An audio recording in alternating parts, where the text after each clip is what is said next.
wonderful treat for those of us here in this particular service and sanctuary, a Devar Torah by Rabbi Danny Horwitz.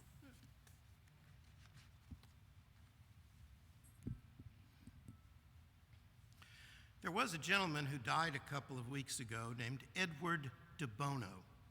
I don't know how many of you might have heard of him, but he was a very impressive person. He was a physician, a psychologist, an inventor, a philosopher, and a consultant. He also wrote 85 books, and I haven't even read one of them. Many of them were written before computers and word processors became popular, which suggests the possibility that he may have had 2 typewriters, one for each hand. He had faculty appointments at Oxford, Cambridge, and Harvard, among others. Not everyone agreed with his ideas, but you're not that important if they don't bother to disagree with you. There's only one thing I know that Edward de Bono said, but it's worth quoting. He said, "If you never change your mind, why have one?"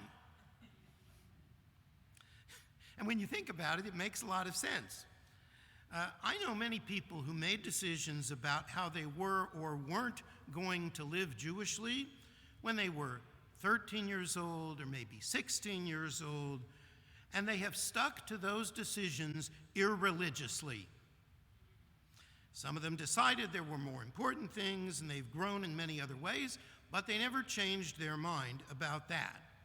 Some of them decided to become ultra-Orthodox at that young age because that's what their fathers or teachers were, and they never questioned the premises behind that, and they never changed their mind.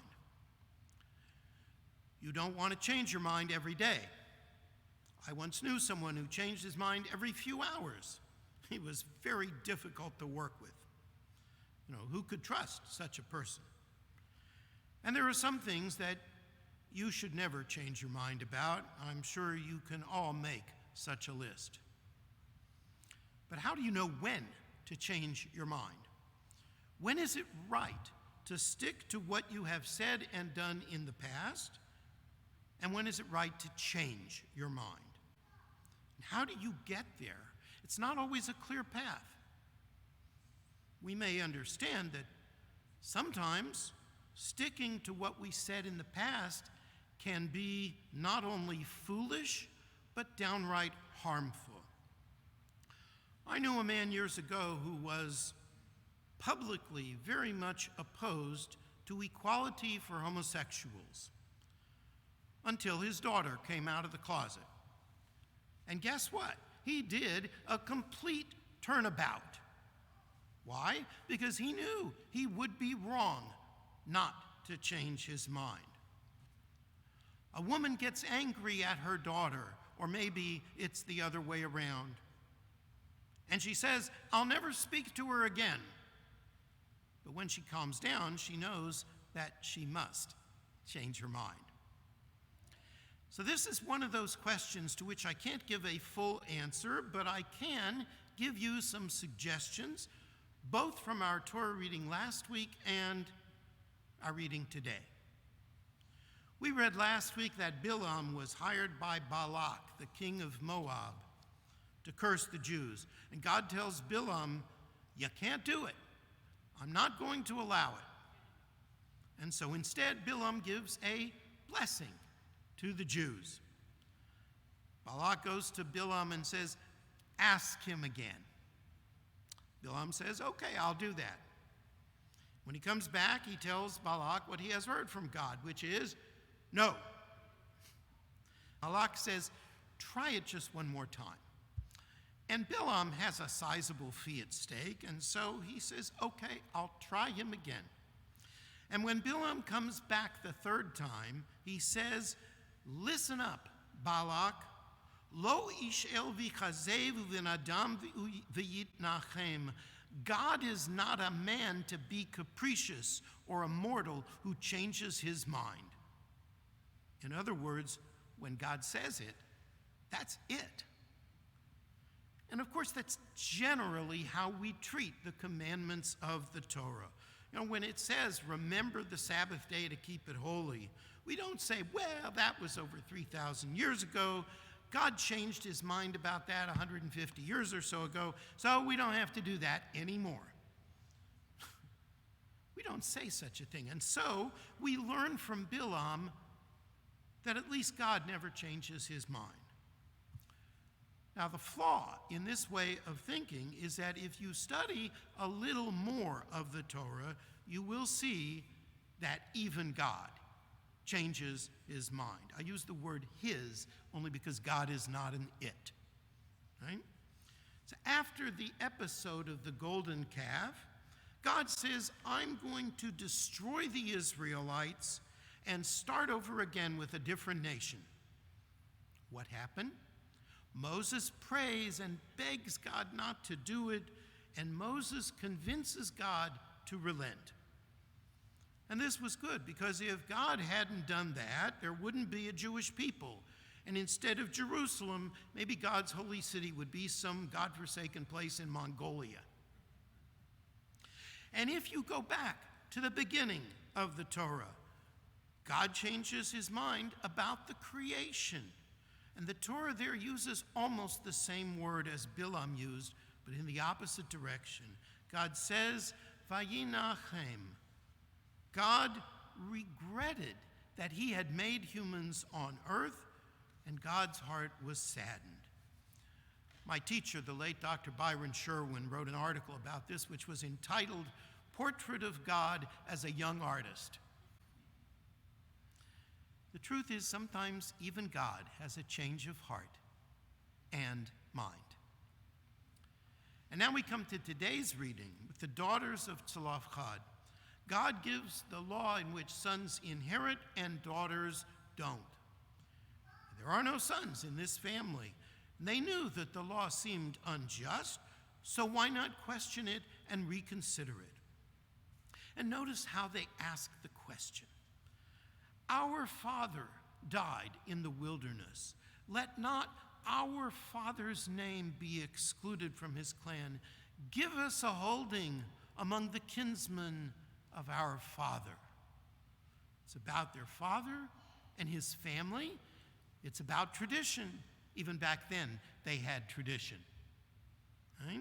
And the rabbis call attention to the fact that their request comes immediately after the Torah tells of the death of the generation of the spies. Why is that? To compare the daughters who want a portion of the land with the men who were unwilling to enter the land. The women care about the land as much as anyone. This is the context in which the Torah places their request. They respect their father's memory. They care about traditions such as it exists back then. They want to go to the promised land. And also notice what is not said. No one responds by saying, well, if we make an exception for you, all the women will want their own land. No one says, if we change the law here, people will want to change other laws too. No one says, you can't question the rules. And no one argues that their request is unjust. So what happens? God says to Moses, they're right. Transfer their father's share to them. And perhaps in this episode, God models for us how we decide when to change our mind. God listens and deliberates. God looks at human dignity.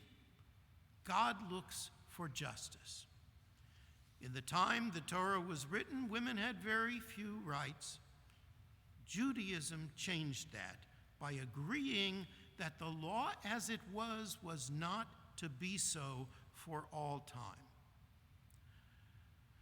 I don't know the mind of God, but the Torah and the sages understood this segment to mean that in the end, God does change, which tells us that Edward de Bono was right.